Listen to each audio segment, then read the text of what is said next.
Okay. Ito, Philippine title fight lang naman. Last round na to. Tingnan po natin. Hindi pa nagsisimula. Tumulo na kagad yung dugo. Kung nandito, yung tao, may Sander, lalakpat. Kapagkat lakpat lang po, pwede makasalang ano. Oo. It's not over until the final bell.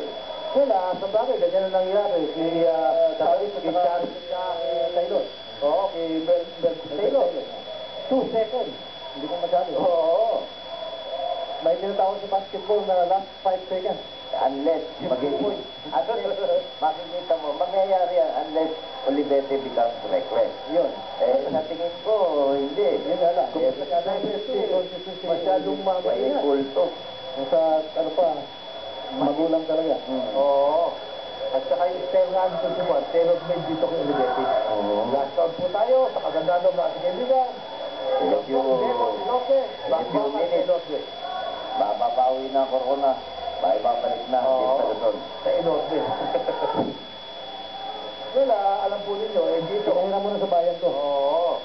Kailangan ganyan. Kailangan ganyan ang kaibigan. ganyan ang booking talaga. Ayun, tatlo. Pero si Tiger ang umatras. Oo.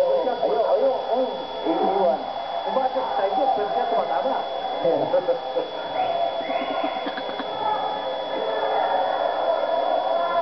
Palagay ko, ito ang kanyang experience na hindi niya makakalimutan.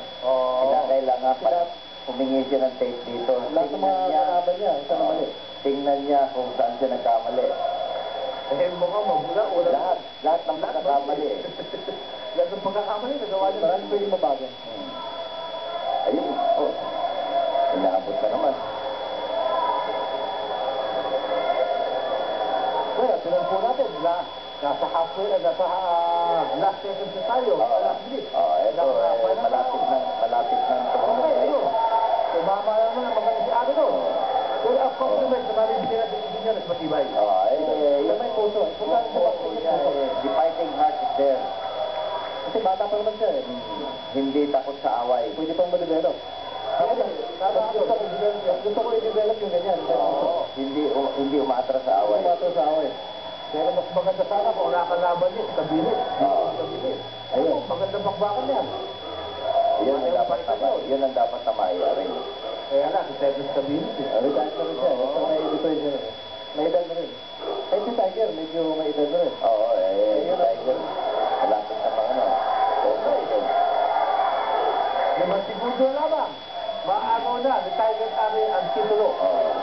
Okay, tapos na. Yan po ang kasay.